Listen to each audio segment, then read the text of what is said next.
your article this morning, and I thought it was really interesting.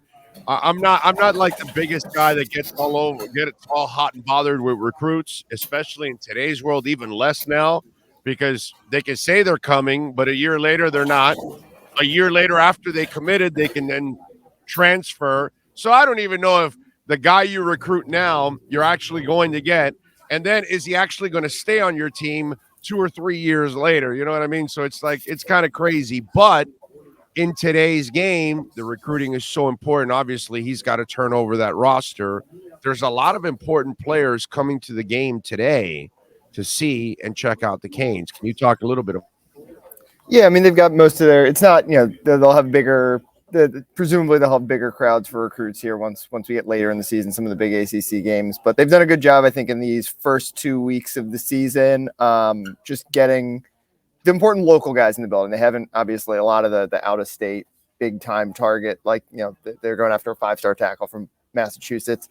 They'll wait for a big game to get him down here, but, they've had last week and, you plan for this week, a guy like Ruben Bain, who's probably the best defensive player in South Florida from Miami Central, in attendance. Christopher Johnson, who's their big running back target from Dillard High, in attendance. So a lot of the top local targets they're still going after. They've done a good job of getting them just around the program and seeing, I talked to Ruben Bain this week and it was just Bethune-Cookman, obviously, but, he was like, you can kind of feel that different energy with the new coach here.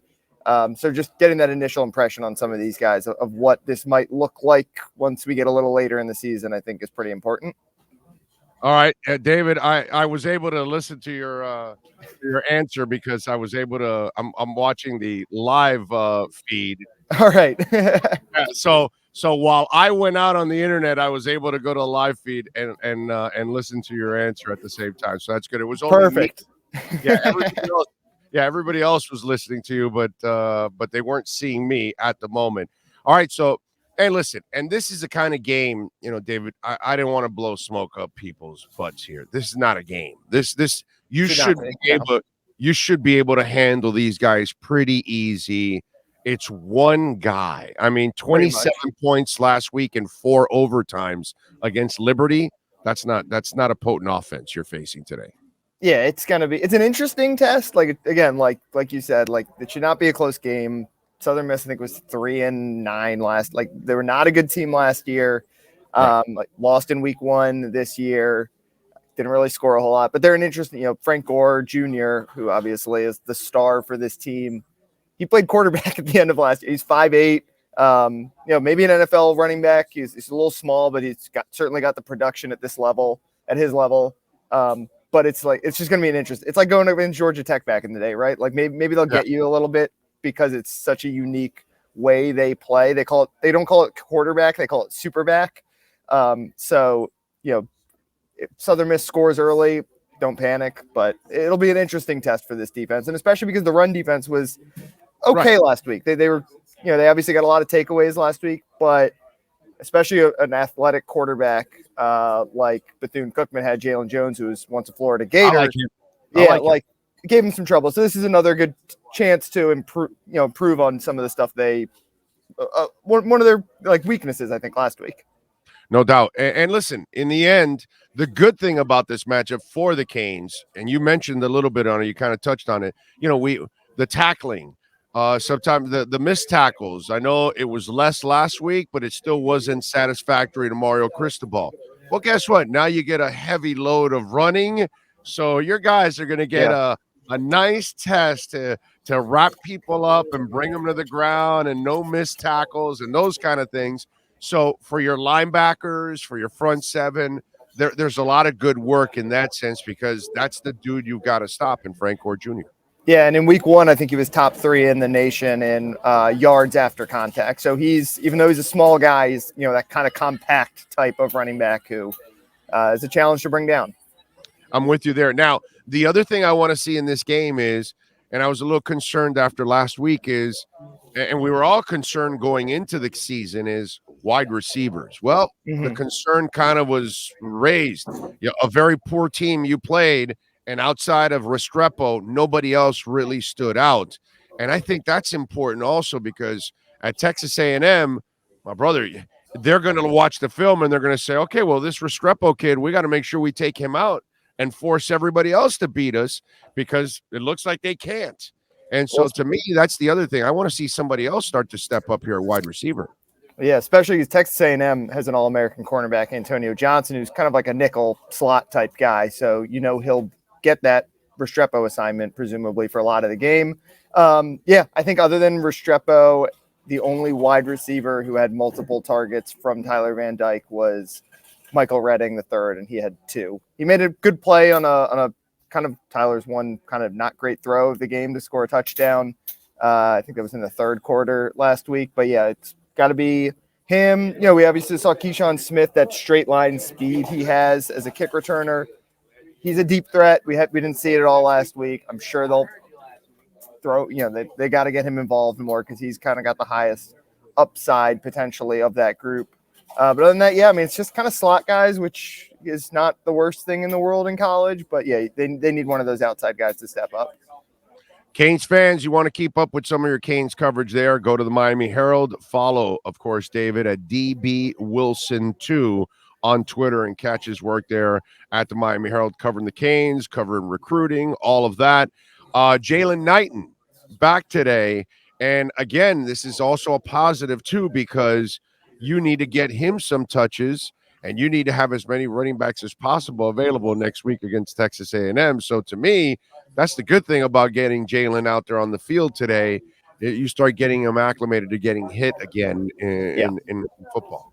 Yeah, and this team is clearly not going to be as pass heavy as they were last year, where they were outside the top 100 in the country in rushing yards per game. They're not going to average 7 or whatever they did in week 1, but if they can get back up to the top 50 in the country, like 4.5 yards per carry or something, then that'll make a big difference. And they obviously had really good receivers last year, a really good quarterback, an offense that was very quarterback passer friendly. It's going to be different this year. Getting Knighton in there and getting Zion Nelson looks like he'll play today too. Obviously preseason All-American left tackle, didn't play in week 1. Just getting his, you don't want his first action of the year to be against Texas A&M on a defensive line loaded up with former five-star recruits like that. It's good for both of those guys to get their feet wet before they have to instead of making their debut against the top 6-7 team in the country, whatever Texas A&M is going to be next week.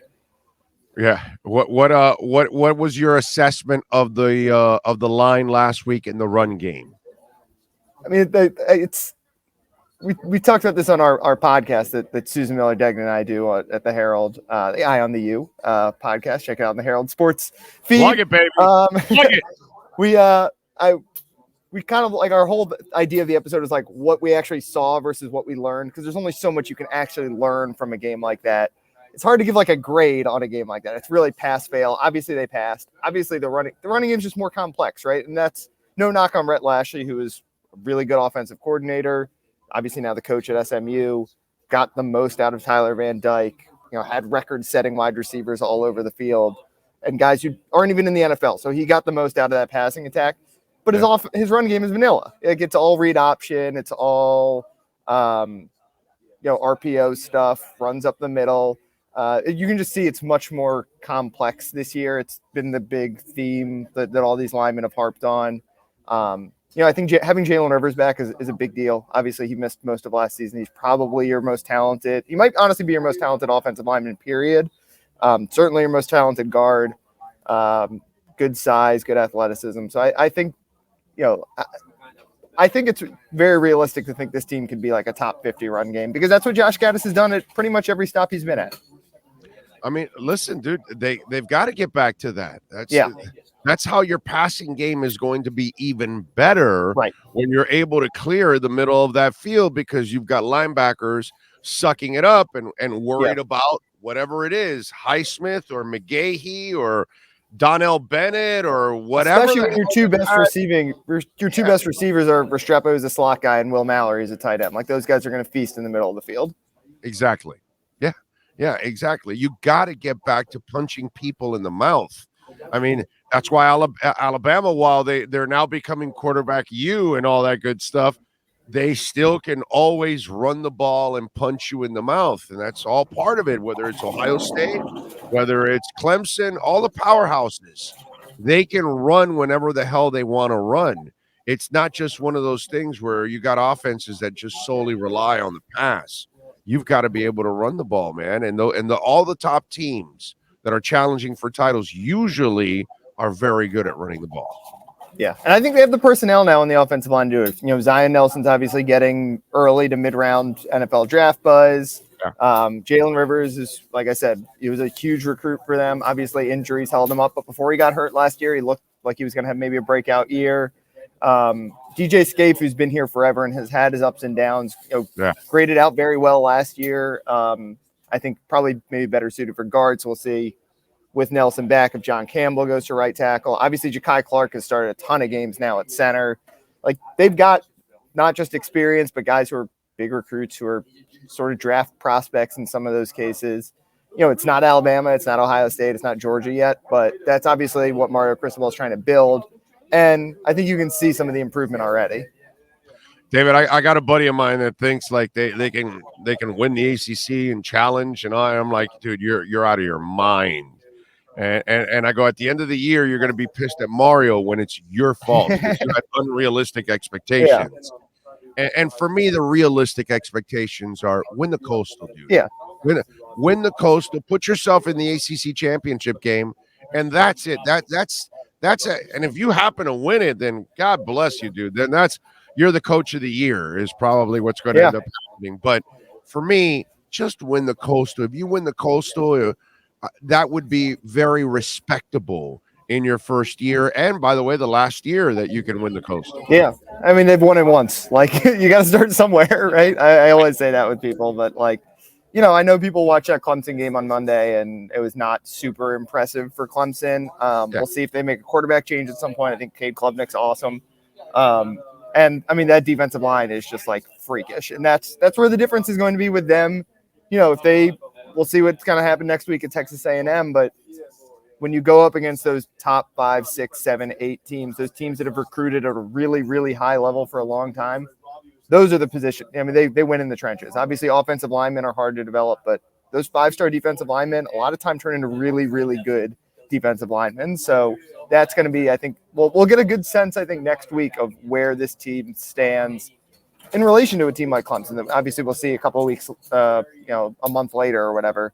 So, but I think, everyone's looking at next week, right? It's like you said, there's not a whole lot you can glean from these first couple of games. It's more about getting ready for week 3, I think. Exactly.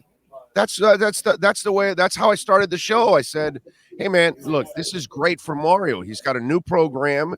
He's installing new offense, new defense. Yeah, you brought in a whole bunch. You don't get a preseason in college football. These games are your preseason. Dude. Yeah. This is a blessing for him because."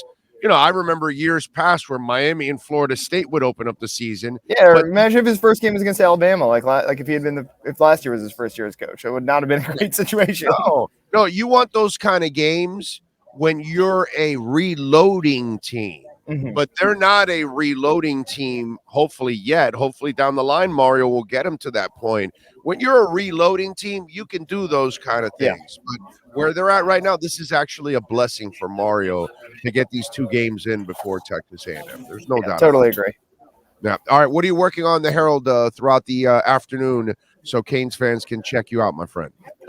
You know, we'll kind of see where the game takes us. On yesterday, I wrote a story about Frank Gore Jr. coming back home to Miami and talked to Frank Jr. and Frank Sr. about kind of what that's going to mean. And, you know, Frank Jr.'s been a really cool story. He was a really good running back here in high school. Small, didn't have a whole lot of offers. It was like FAU and Southern Miss, and he's been awesome from day one. So obviously we're monitoring to see what he does today.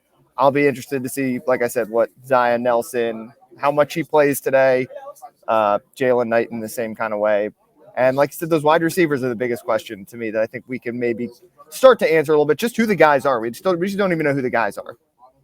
And by the way, do you get the sense that Junior is playing with one hell of a chip on his shoulders because he said as much? Yeah.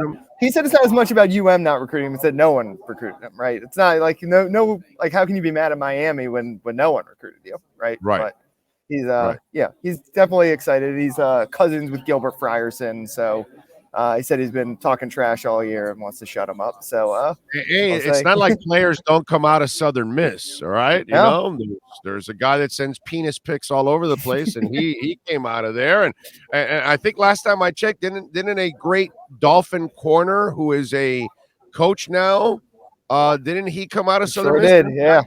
Sertan come out of Southern Miss. So, you know, FAU had themselves a nice little running back that had himself a nice little career. So, you know, guys go to the FAUs and the Southern Misses of the world, and they could go on to have a nice NFL career. So, you know, he's all heart, man. You got to love him.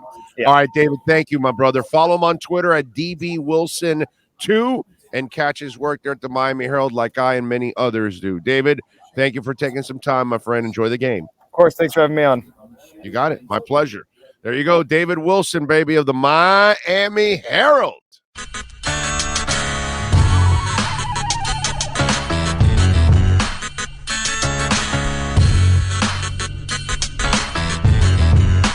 This is the Big O Show.